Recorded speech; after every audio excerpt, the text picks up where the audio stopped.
We have a lot of news to cover today. Today is August 2nd. Well, and the world is exploding, and the media is exploding because, well, nothing likes to stay calm in this administration or in our present day and our present culture.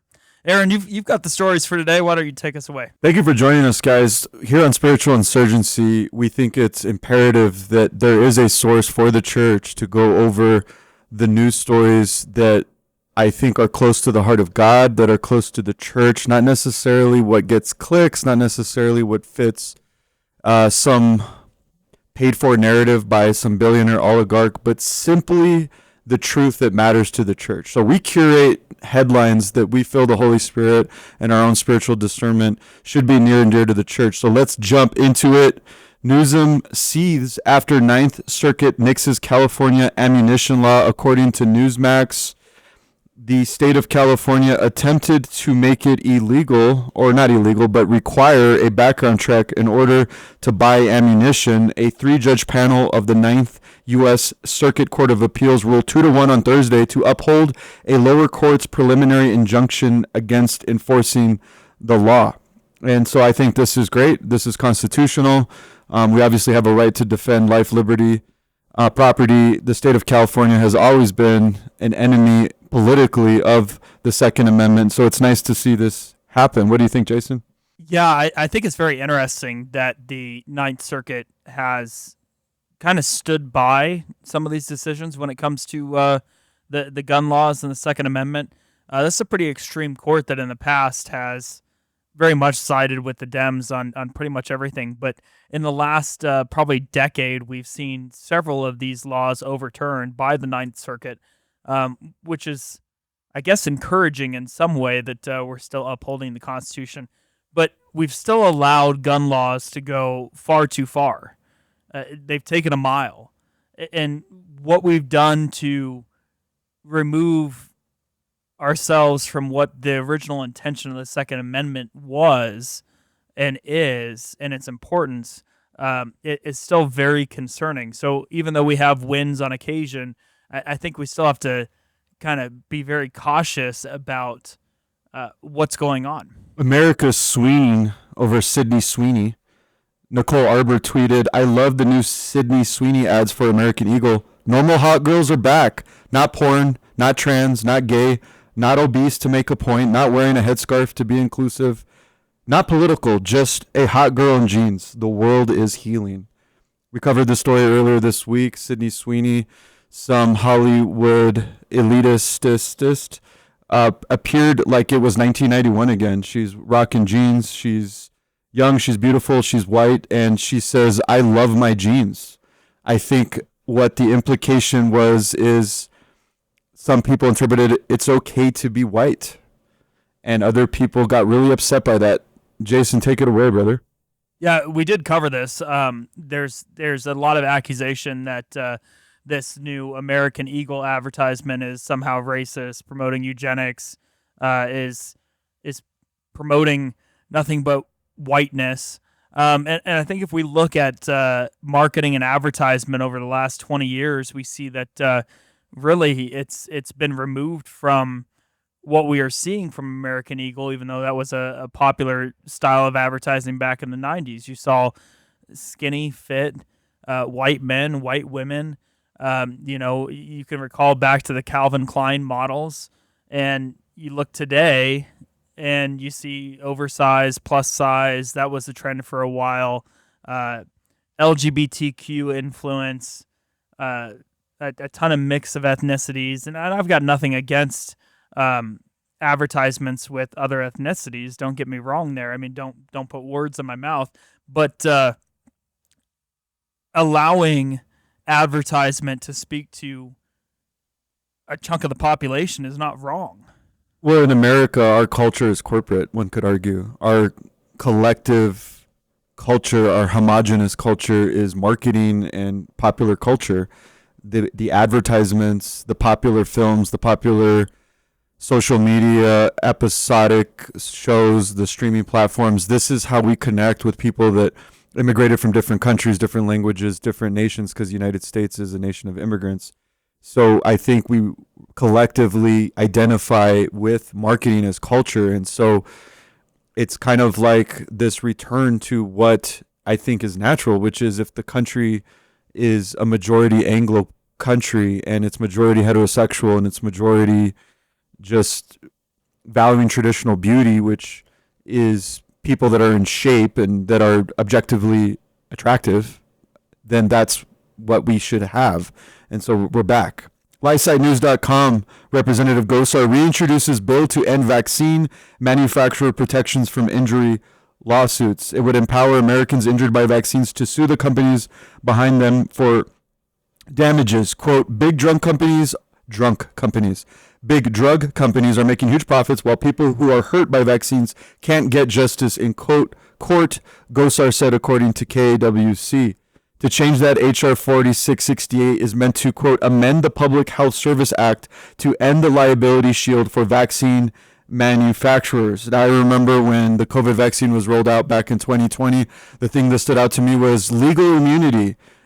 Anybody who's injured from these vaccines cannot sue the manufacturer. And I thought, that's weird. Can you imagine rolling out a product to market and saying, we're going to roll this out, but just really quick, you can't sue us if things go wrong. I thought that was strange. We don't do that with anything else except for apparently for the billion-dollar pharmaceutical industry that seems to have a stranglehold on Congress.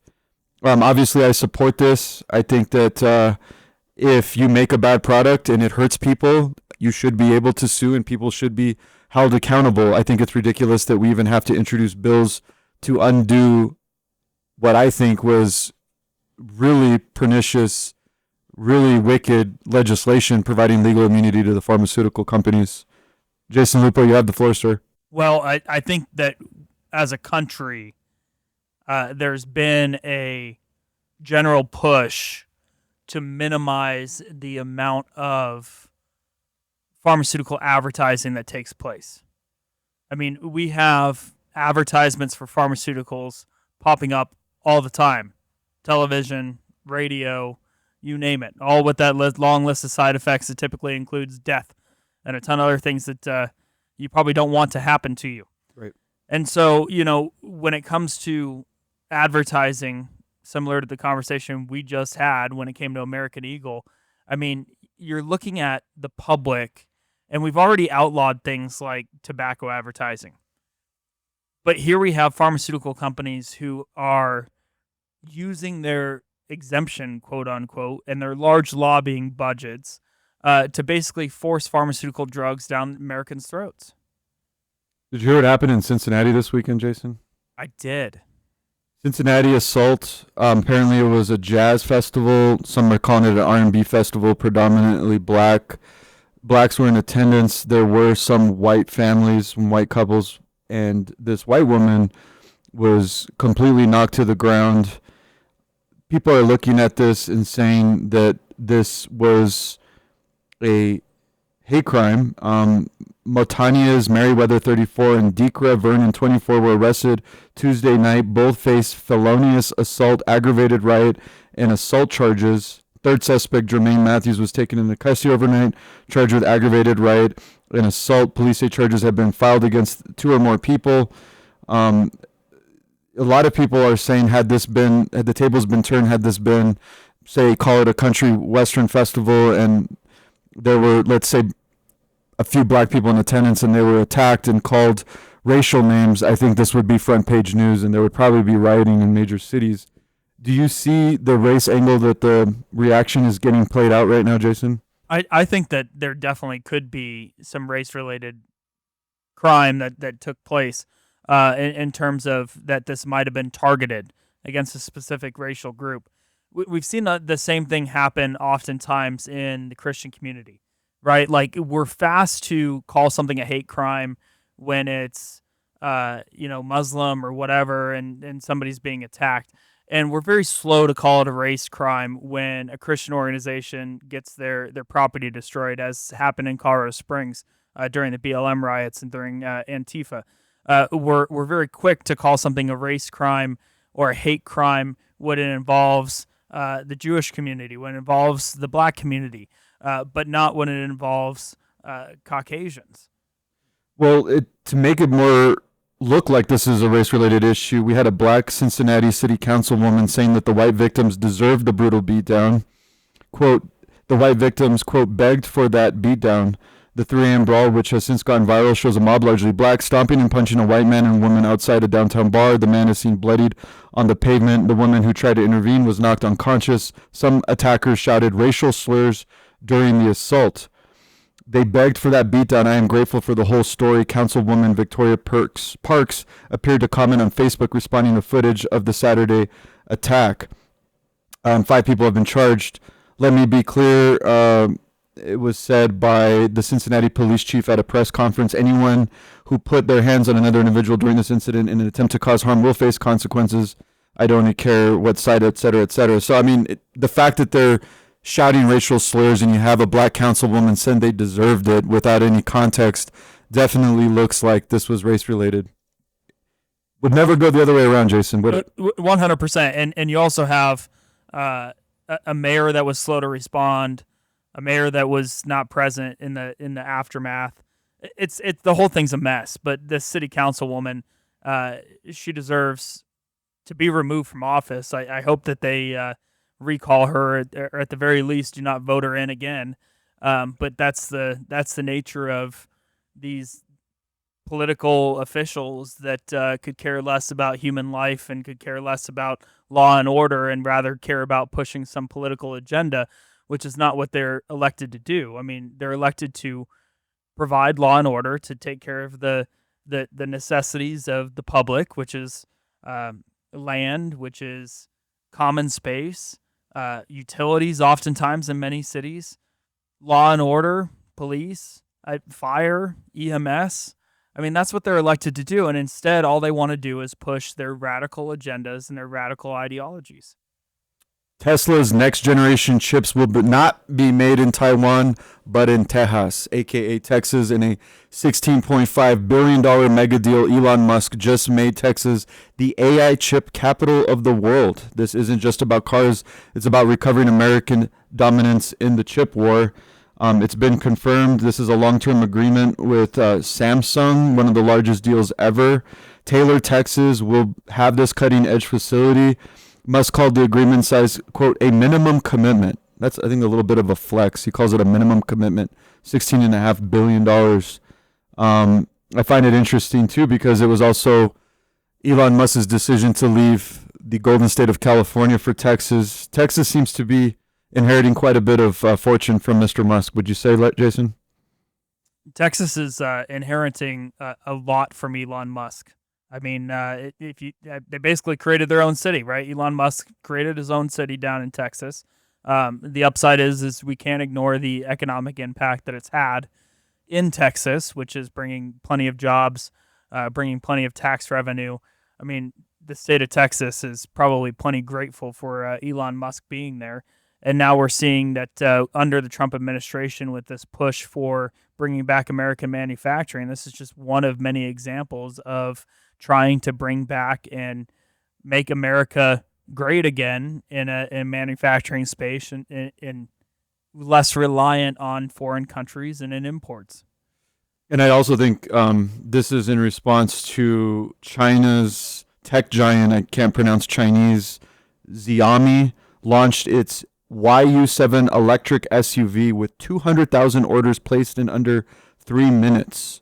So Tesla's apparently feeling some heat in the marketplace, but these AI chips will be used for autonomous systems, humanoid robots, Dojo AI, which is training hardware, amongst other AI initiatives. So I think it also speaks to this next wave of industry that we're going to enter into. You know, we get deeper into AI, as we've learned in the show that we cover here on YouTube and our Rumble show, that there is going to be significant amounts of development and investment over the next 10 to 15 years here in the United States to produce these chips and to support this artificial intelligence age that we're entering in. IoT is where we're at, Internet of Things.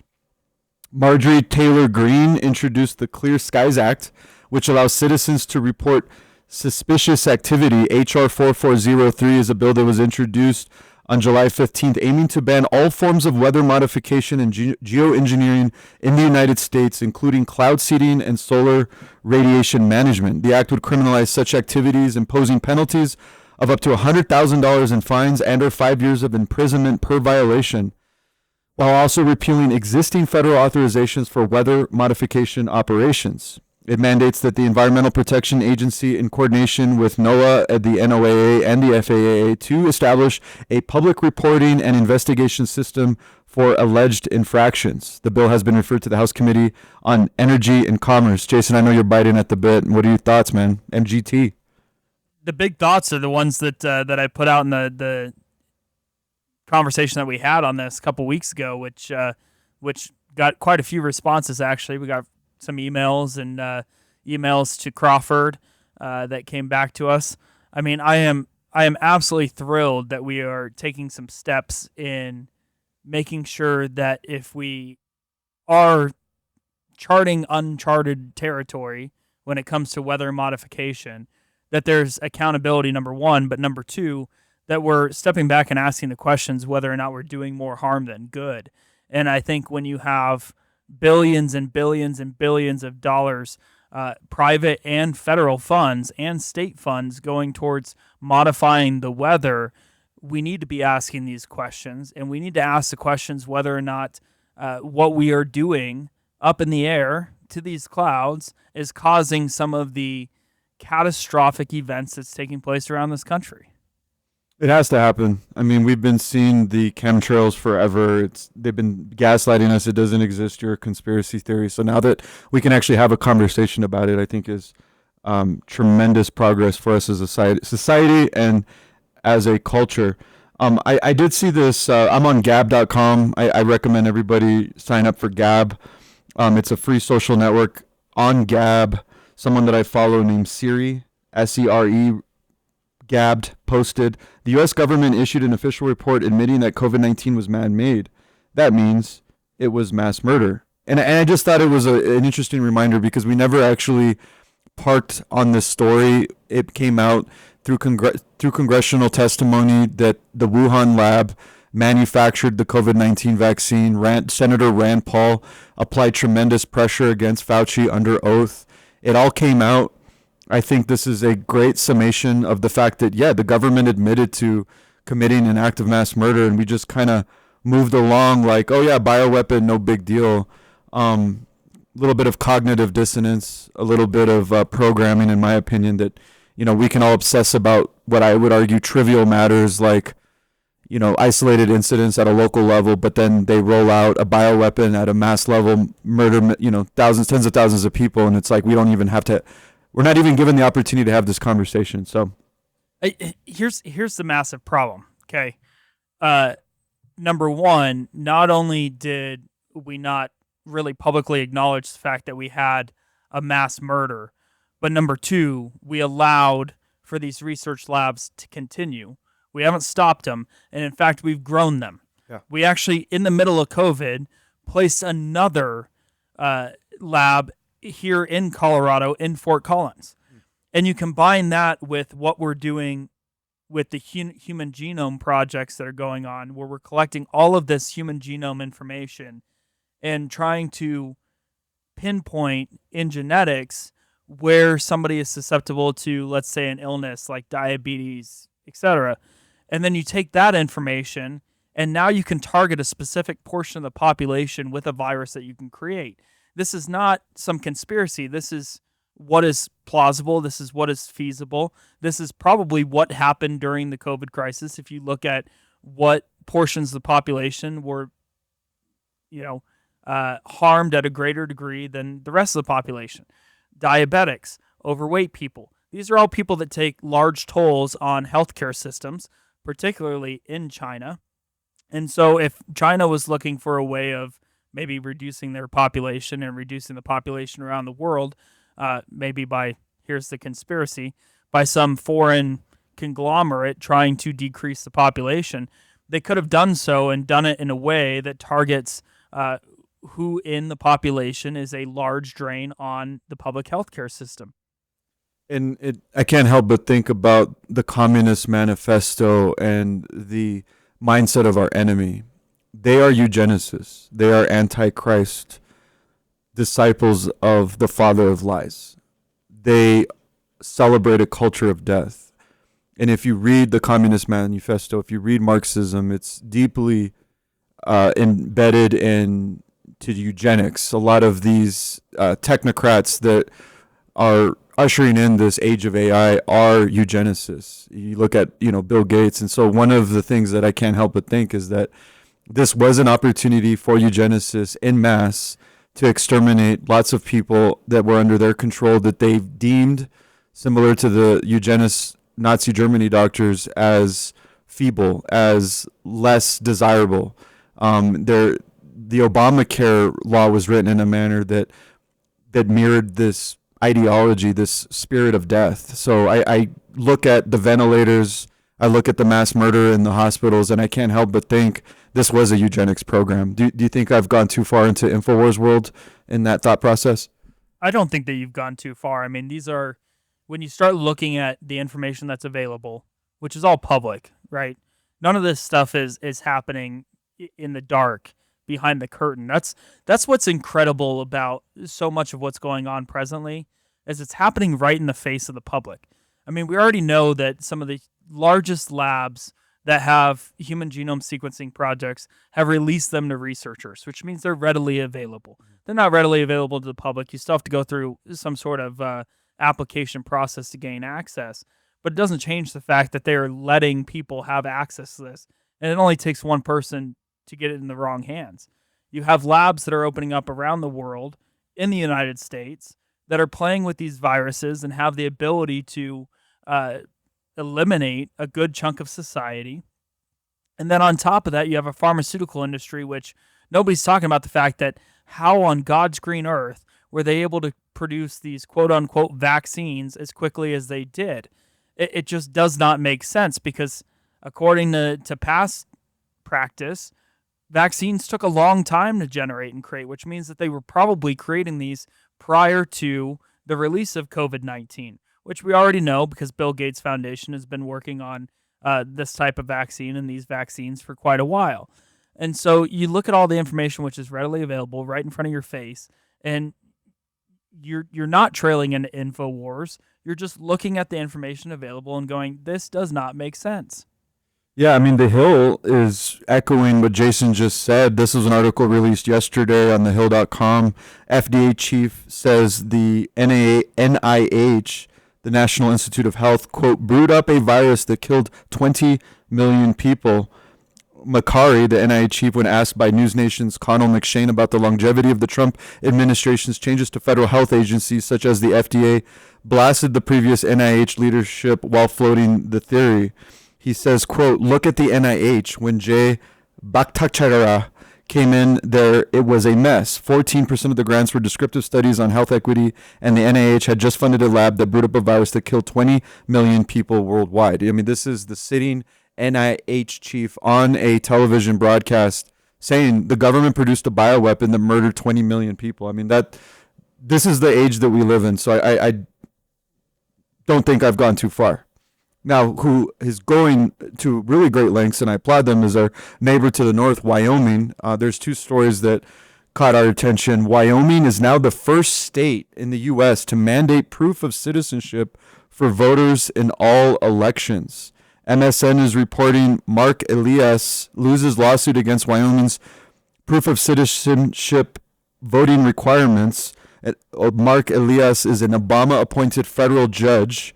The Democrat Party's go-to election lawyer just took a loss after his law firm sought to stop a Wyoming law from opposing proof of citizenship and residency requirements in the state's voting registration process. The civil complaint filed in early May by the law group on behalf of the Equality State Policy Center unsuccessfully challenged the constitutionality of HB 156, the election security law requiring proof of citizenship. This guy's a tool. Wyoming is exercising common sense. If I can't buy a pack of cigarettes without an ID, why in God's green earth am I allowed to vote? I just think that this is common sense. Any thoughts on that, Jason?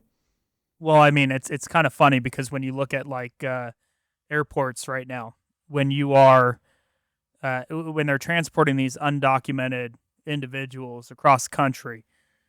They're given a red folder which has all their information, but really they have no real ID. They have no ID, but yet we're transporting them around the country. And go to the flip side, and you have every average American citizen who cannot travel without an ID. Right. And I also look back in a conversation I had not too long ago. I'm not going to disclose any names, but somebody was saying that separated couple, the husband was pissed, or the previous husband, the ex-husband was pissed because wife was bringing son out of state, and ex-husband didn't have a driver's license because he had lost his driver's license and there was no way to travel. And it's like, look, you can go get a state ID and you can travel just fine. Sure. You don't need a driver's license. You just need an ID. Yeah. It was just an excuse to cause problems. But anyways, you look at that and you go, okay, every American needs an ID to travel across the airport, across state lines. And yet we're allowing illegals just to go wherever. And then when it comes back to voting, many states, you don't need an ID. Everything's inside out, upside down. But Wyoming continues to crush. The Idaho Statesman is reporting that fifth graders learn to shoot guns by using school gym as target range. Wyoming photos show a school district in Wyoming recently used a gymnasium as a shooting range, training fifth and sixth grade students in marksmanship during PE. PE just got lit, Jason. I would love to have shot guns during PE. Hot Springs County School District number 1 in the small town of Thermopolis shared photos of the sharp shooting session in a February 2nd Facebook post. Quickly caught the attention of thousands, raising concerns. Of course, I'm sure you can anticipate where these lines are drawn, typical Second Amendment lines. The kids shouldn't be around guns in schools. That's a problem. Obviously, I am of the opinion that we should all be encouraging our youth to be comfortable with firearms because firearms are amoral, and in the hands of good people, we are obeying the Constitution, a well-regulated militia. I think it's really good news. I think we should catch the trend. I think we should be introducing marksmanship classes across all PE classes, across all school districts of the United States. Thank you, Wyoming. What do you think? Well, and on top of that, we already know that kids that undergo some sort of gun safety course are far less likely to play with guns. They're more responsible around guns, and we see drastically less issues with children that have undergone a gun safety course when it comes to gun violence. And so putting that back in the schools makes a whole lot of sense. There's several states that do it, and several states that have the opportunity, but yet the school districts have refused to do so. And that would go back to the parents going, okay, parents, this is an option in your state. This is an option in your school district. Your school district is not wanting to put it through, probably for political reasons. Go put some political pressure on them, show up with a large group of people, and demand that they put this in the schools. And the comments are hilarious. 6,000 comments from this Facebook post. One wrote, I need to find a school like this for my son once he's old enough. Another commenter wrote, California masks their kids. Wyoming teaches marksmanship. And then, of course, America is a dystopian hellhole. Another commenter said, shifting gears, Israel's trying to genocide Christians in Gaza. They have hit 100% of their Christian sites there since October of 2023. I keep bringing this up because I believe that large swaths of American evangelicals have a misunderstanding of the biblical definition of Israel, and we are blindly supporting what I've called at many times a genocidal ethno-state that's engaged in what many groups are deeming a genocide. And since we have a largely Christian audience in the United States, I want to go over some numbers that I would encourage people to fact check me on. Since October 23, Israel has hit every Christian site in the Gaza Strip. If you look at the Orthodox churches in Gaza, St. Porphyrius Church was hit. St. Hilarion Monastery, a UN heritage site, was hit. The Byzantine Church of Jabalia, which is a monument, was hit. When you consider the Catholic churches, Holy Family Church hit, Holy Family School hit, Rosary Sisters School hit, Mother Teresa Covenant hit. Protestant churches, you have the Gaza Baptist Church, St. Philip Chapel, which is an Anglican church, and another Anglican church, Al-Ali Arab Hospital. Ladies and gentlemen, Christians are being bombed by U.S.-made weaponry that was paid for by, more than likely, evangelical U.S. taxpayers amongst other U.S. taxpayers. They are using our money to bomb innocent Christians in former Judea. They're bombing Nazareth. They're bombing Bethlehem. This is where Jesus came from. I just find the historical irony mind-numbing. This is an absolute travesty, and I just want to remind the American church where our tax dollars and where this hell is being unleashed. It's being unleashed on the Christian people, in addition to the innocent Muslims and the innocents throughout the Gaza Strip. Our government is supporting and enabling this.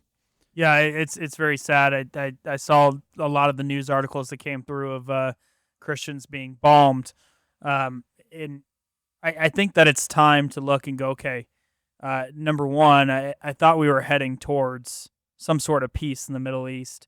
And maybe in some areas we are, but in other areas we aren't. And so, looking at the Trump administration, I'd imagine that the Trump administration is going to push harder for more peace in the Middle East, probably with some sanctions. But we've got to be aware of this information. And I think I'm guilty of this too, because you look at the news trend and the way that they've reported the situation in the Middle East for so long, and yet we forget that caught up in all of this are everyday citizens, Christians, that are being attacked, that are not part of the war, that are not part of Hamas's regime, that are not part of terrorist organizations, and trying to get these countries to fight wars in a way that's appropriate, I think should be a top priority. Hats off to North Carolina Republican House. They just overrode the veto by the Democrat governor on a bill to define what a man is and what a woman is, to ban taxpayer dollars for transgender operations on minors and in favor of parental rights in schools. This is all very interesting.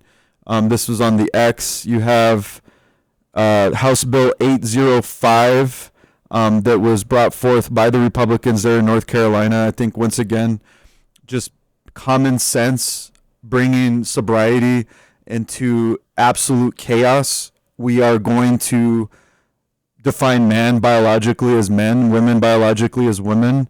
This is what it's always been. No, science didn't change in 2008 or in 2012. It's been the way since God spoke it into existence in Genesis. I made them man and I made them woman. I formed him from the dust. I breathed life into him. This is who we are. They are male and they are female. And I think that banning taxpayer dollars for transgender operations is basically just saying we are not going to force people into genital mutilation and to absolute depravity and wickedness. Anytime that you take an innocent person, especially a child, and lie about who they are at a biological level and then subject them to genital mutilation, medical tyranny. I don't know the words to describe it, but this is Frankenstein level wickedness, and we were doing it sponsored by tax dollars, and thank God we have Republicans in North Carolina who are returning us back to some semblance of sanity. This goes back to a very primary biblical understanding of the fact that, number one, you are made in God's image, formed in your mother's womb, and for his divine purpose. Mm-hmm. And when you start telling kids that they aren't good in their own body, you're telling them that they are made poorly. You're telling them that there was an issue with their production. You're telling them that they are not valuable for who they are at the present moment, and that they will only become valuable once they change. Mm-hmm. Once they change their gender, then you become valuable. And that is a problem that is systematically destroying this nation's youth. Right. Because even if they aren't in that position where they're going, I need to change my gender, they're around all of this so much throughout media, throughout their schools, throughout their communities, that at some point they're going to start questioning right in the prime time when they're supposed to be developing who they are and understanding who they are themselves, they're going to start questioning whether or not they are made correctly, whether or not they are made in God's image, whether or not they have a divine purpose, which is something that the church has always had to go through with youth, and youth have always gone through. But now we've complicated that process by now saying, well, you're not okay if you don't like the opposite, if you only like the opposite gender. You're not okay if you don't believe that you were born in the wrong body. You're not okay if you don't believe that you were born perfect. And that's a problem. Yeah, and it also goes back to the role of family and parental rights. God intended children to belong to their family. Government's role is never to have any authority, any claim to children. And of course, the Marxists and our enemies want to break up the family because that is God's intended force. That's the basic building block for society. And it segues perfectly into a story that I think is a huge win and should be an encouragement to all of us, which is this story that's coming out of is regarding a Christian mom. Her name is Jessica Bates. Federal court rules in favor of Christian woman blocked by Oregon from adopting because of her beliefs. A federal appeals court is siding with Jessica Bates, a Christian and widowed mother of 5 who applied to adopt 2 9-year-old children in 2023, but the Oregon Department of Human Services excluded Bates from participating in the adoption program since she would not agree to unilaterally, quote, respect, accept, and support the, quote, sexual orientation, gender identity, and gender expression of children placed in her care, which ODHS said included using children's preferred pronouns, taking them to LGBTQ plus pride events, or taking them to gender transition procedure appointments. Bates insisted that her Christian beliefs prevented her from lying to children about their gender or sexuality, and told the Oregon health official that she would happily love and accept any child placed under her care, but the agency rejected her application and barred her from adopting any child, regardless of the age or the child's religious belief. So with assistance from the Alliance Defending Freedom, she filed a lawsuit and she won. Thoughts? That's incredible. Yeah, because what's incredible is we're discriminating against Christians from adopting children, but I'm also seeing a reverse trend of homosexual couples getting the express lane to adopt children. So the government is clearly pushing an agenda, clearly trying to shape family, clearly trying to affect the trajectory of these children's lives. Did you hear about the viral story of the child sex offender guy that also was part of a same-sex relationship and successfully adopted, and he's now in trouble? Did you hear about that one? I did not. Well, I'm going to get into it in a second, but I just think that this story brings to light the fact that we should have as many of these children that need adoption to get adopted, and we should prioritize as a nation those people who hold Christian beliefs. We should be giving the families that ascribe to a biblical worldview, even if it's based on pure measurable statistics, because the statistics and I think the data shows that children that are raised by Christian families generally do better than those that do not. I don't know if there's enough data to compare it to homosexual adoptions, but I know, speaking to a Christian audience, families, mothers and dads who adopt a biblical worldview are going to raise their children in the best environment, and that should allow Christian families to get priority in this adoption process. And I think we're literally experiencing the opposite. And I'm going to work on pulling up that story here in a minute. Did you have any? Well, I think, number one, we have an issue with our foster care and adoption system in this country. I've said it for a long time, that we have too many barriers to adopting kids. Now, some of those barriers are extremely necessary, but at the same time, we're skipping some of those barriers for certain portions of the population, not others, and making it harder for Christian families to adopt, which by history have been your largest amount of adoptions have gone to Christian families.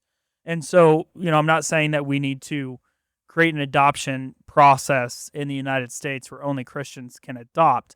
But what I am saying is that something has to change, and the fact that there's barriers in terms of financial, there's barriers in terms of being able to afford legal representation in many cases, there's barriers in terms of the restrictions and the application of law in many states.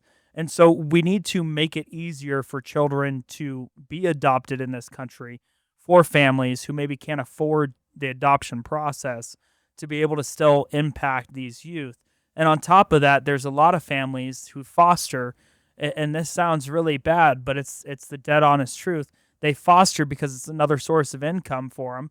And when they go to adopt that child, they know that if they adopt that child, they're going to lose the financial impact that they have on their family when it comes to fostering children.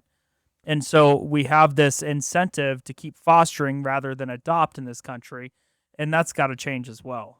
Well, the laws definitely have to change in Pennsylvania. This is from the International Business Times in their crime section. Who is Brandon Keith Mitchell? Convicted sex offender's viral gay surrogacy video sparks concerns about Pennsylvania's adoption laws. So essentially we had this gay man with his gay partner document this video journey of him attempting to adopt, and he created some virality around this effort. He had actually crowdfunded his surrogacy journey and won custody of a baby boy despite one partner being a convicted child sex offender, using Pennsylvania's surrogacy loophole that bypasses state adoption. So essentially what ended up happening was, after he was celebrating in his video his surrogacy journey and successfully being able to adopt a baby, within 24 hours, an investigative reporter from Redux confirmed that this Mitchell is a registered sex offender. He was convicted over sexual misconduct with a 16-year-old male student at a school where he was employed as a teacher, according to Chester County District Attorney Office and the records from the Downingtown Police Department. He was arrested on February 3rd after a months-long investigation. So I've seen this too many times, Jason, and I know that this is incredibly controversial to say, no, you're not a family, no, you can't adopt kids, but no, you're not a family, no, you can't adopt kids. Here's why. You're not safe.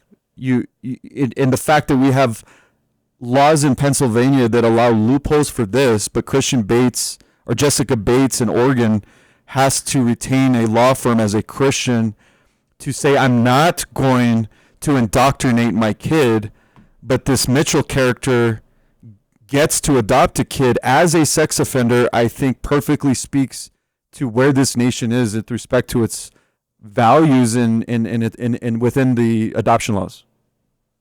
100%. I mean, it's just a sad case of what we have going on in the United States when it comes to foster and adoption. And as I said previously, I mean, something's got to change. And so to see some states stepping up to reform their adoption process and reform their fostering process is a big deal. Riverside, California is in the news, Jason. 2 staff members at a surgery center in San Bernardino County have been charged via a federal criminal complaint alleging they assaulted and interfered with U.S. immigration officers attempting to lawfully detain an illegal alien, according to the Justice Department. Jose de Jesus Ortega, 38, of Highland, was arrested this morning and is expected to make his initial appearance in U.S. District Court. So essentially what ended up happening was this Ortega and this Davila were hospital employees. They were on video assaulting a federal officer, and the charges were conspiracy to prevent by force and intimidation of a federal officer from discharging his duties. And we've seen this over and over again as these ICE raids have been heating up around the country, people interfering with these arrests. I think that when you have these types of situations taking place and you don't agree with it, your responsibility is to start a podcast. Your responsibility is to petition your elected officials. Your responsibility is not to break the law and not physically assault law enforcement officers. I may have my disagreements with the law. Like, for example, I may not agree with the fact that we're allowing, teenagers to get abortions, but I'm not going to break the law and I'm not going to physically attack abortion clinic employees because I'm pro-life.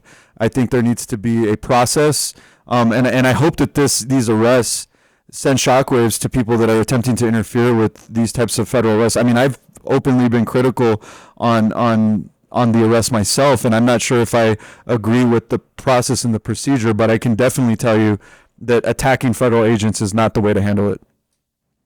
Yeah, and I think that's why we're also seeing that presently there is a large amount of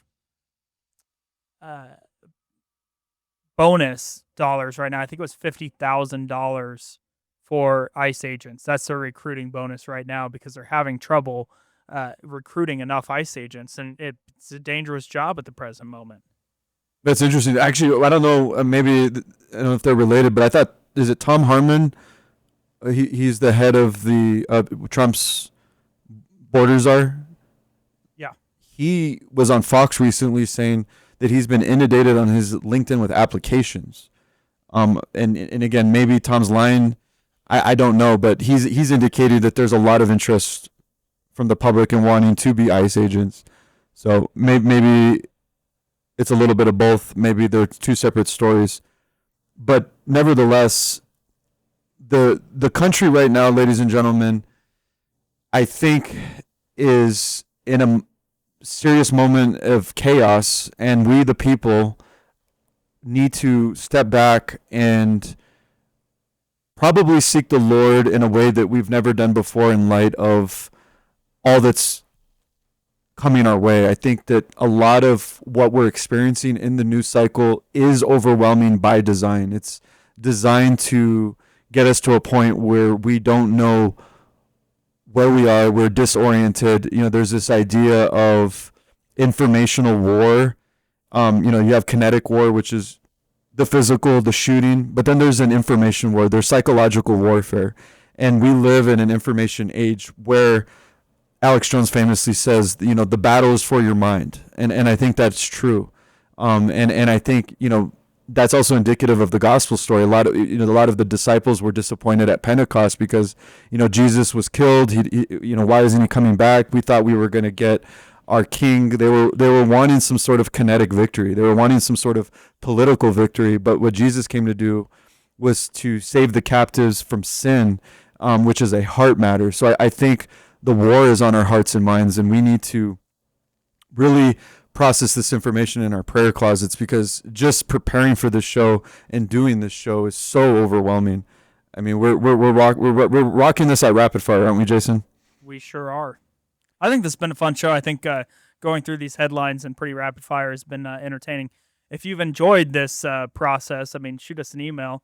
Find us faithfamilyfit.org, and you can contact us there and let us know if this is a format that you guys enjoy, or just comment on YouTube, Rumble, comment below. We're going to take a brief time out. When we come back, we're going to continue down this process, but hang with us. Welcome back to Spiritual Insurgency. Well, we've had one heck of a show, but we're not done yet. Thomas Massie, back on the headlines. Aaron, take us away. Thomas Massie is my favorite guy in Washington. Everybody knows that. He tweeted recently, "It's absurd that one man sets interest rates for a, quote, free country and the Fed." I agree with Thomas Massie. I love his beard, by the way. Thomas Massie has been Ron Paul's echo chamber from the 90s. He's continuing this campaign to expose the private Federal Reserve that was formed during the realignment of the financial system in 1913. And it is been a cancer to this country. Briefly, we have a private entity that has assumed the treasury powers and prints money out of thin air and lends it to the United States at interest, practicing usury, putting us into tremendous amount of debt. And Thomas Massie calls one angle of it: why does one man have so much power to be able to set interest rates in a quote-unquote free country? So it's just another reminder that we need to end the Federal Reserve. The Federal Reserve is the root cause for a lot of our financial problems. We could literally just end the Federal Reserve immediately and end the debt as unconstitutional and move on with our lives and lift this burden off the American people's back. Unfortunately, Thomas Massie just seems to be that that eternal loner in Washington that doesn't get any money from AIPAC and is just yelling into the wind. Where are all the Thomas Masseys? Well, I think that we've long had issues with the Federal Reserve, and the fact that one man is largely responsible is a huge issue. We did see for the first time in a long time two dissenters when it came to the Fed's last issuance of the new rate, and that was exciting to see. But the fact that you cannot remove the chair of the Fed is problematic in a lot of cases, and basically you're stuck with this man until his term ends. And what's crazy is these guys aren't even elected. I mean, these are appointees, right, from the president.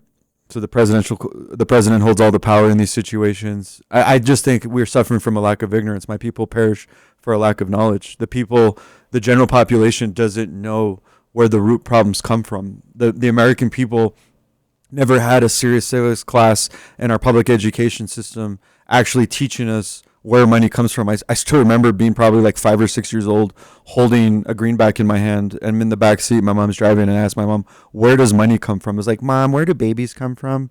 And she's like, "Oh, you're like kind of like it was like the sex talk."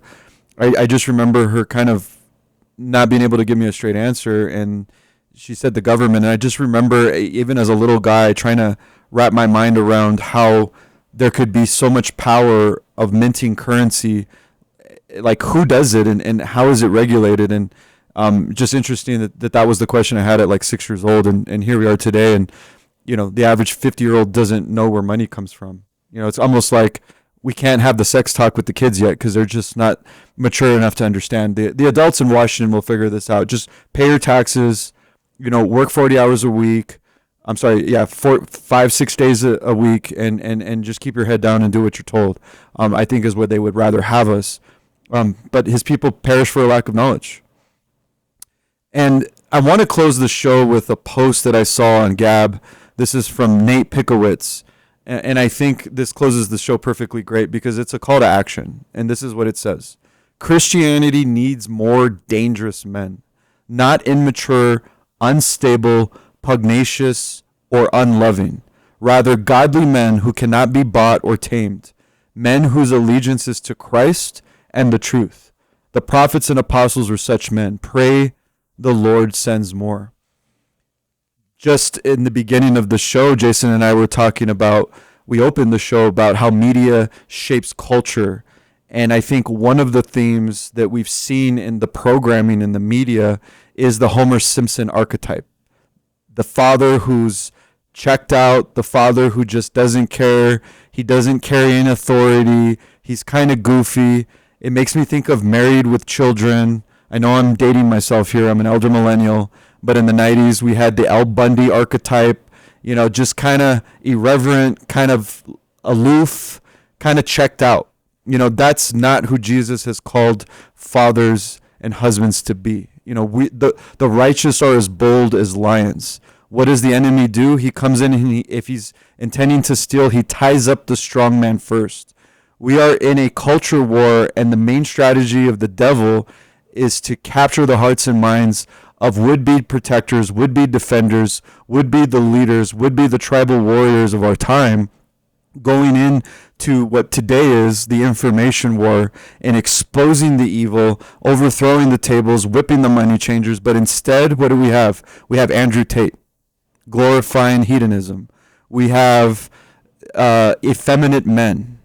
We need the middle ground. We need the godly men, the men who are completely beholden to Christ, men that are practicing asceticism, that are setting themselves apart for others. Because what did Jesus model? Self-sacrifice. The greatest of those will be those who serve. Jesus got on his knees and washed the feet of the disciples. This is the model. We are to be serving. And what does that look like? That looks like feeding our kids well, spending time with them. All the things that the Bible discusses of what a good father is what men should be focused on. And we need to turn off these social media devices. I had to go on a social media fast just to recalibrate my dopamine and to basically stop what was happening, which was I was finding myself wasting so much time conforming myself to Babylon and not to God's truth. And so I think this is a timely call on the church for men to step up. We cannot have a feminine church. We need men. Well, and the other day I was asked to speak on Wednesday at a local meeting, and I spoke for a brief moment of time. I talked about the Mayflower Compact and talked about the Danbury letters, which is Jefferson's letters to the Danbury Church. And then I opened it up for questions, and I got everything. I mean, we addressed the Brady Boyd stuff. We addressed Epstein. We addressed literally everything. But one question stood out, and somebody asked a question and said, hey, why are all of these nonprofits, these Christian nonprofits, not tackling the fatherlessness crisis? Mm-hmm. And I said, well, that's not really my wheelhouse, but I'll tell you what I think it is. And I go, I think it's financial. I go, there's not a financial incentive to attack that problem, and so the church is staying away from it. And I think it's wrong because at the ultimate end of the day, a lot of these issues go back to the fatherlessness crisis. Mm-hmm. And if we were to resolve that, we'd resolve a lot of things. It's not hard to solve the world's problem because the world's problems are solved with one book. Yep. The Bible. And yet we're ignoring that, and we're ignoring that in our churches. And so when we look at all of these things going on, regardless of what it is, and we don't go back to a biblical context and a biblical worldview and look at these issues from a biblical worldview, we're going to get it wrong because the Bible's going to get it right. All the time. The Bible is true from cover to back. And when we talk about fatherlessness, I think that's literally the root cause of a lot of our societal problems. I mean, if you were to look at God's word, it's fatherhood is God's blueprint. He calls himself Father. Scripture begins with patriarchy as primary. Adam is formed first, and he was the one tasked with naming, teaching, and covering even the children. Fatherlessness, fatherless as the vulnerable, God's justice demands it. In Deuteronomy 10:18, God singles out the fatherless as recipients of God's special protection. And there's judgment on generational patterns. If you look at Scripture roots fatherlessness and idolatrous fathers who forfeit their role. In Ezekiel 18, he says, and if he has a son who sees his father sins and seeing does likewise, shall he live then? The son shall not suffer for the father's iniquity, but if the son repeats the father's sins, he shall die. So spiritual fatherlessness is the ultimate problem. I mean, I think the statistic in male prisons is like 78, 80+% of the men in the prison system grew up without fathers. If you have a father in the home and you look at all of societal ills, statistically, not biblically, but statistically, I would be hard pressed or I would be surprised if you didn't find out that almost every societal ill could be cured with a father in the home. I can't help but think of the black community. It literally did a flip during the sexual revolution. The black community had some of the strongest nuclear families prior to 1960. And you know what also they had? They had some of the lowest crime rates. You know who has some of the highest crime rates today? The black community. And you know where the highest fatherlessness rates are? The black community. This is exactly what we're dealing with. Yeah, 100%. I mean, it's a good way to sum this up. Thank you for joining us on Spiritual Insurgency. Join us every day on YouTube and Rumble for more content. Have a great day. God bless. Peace.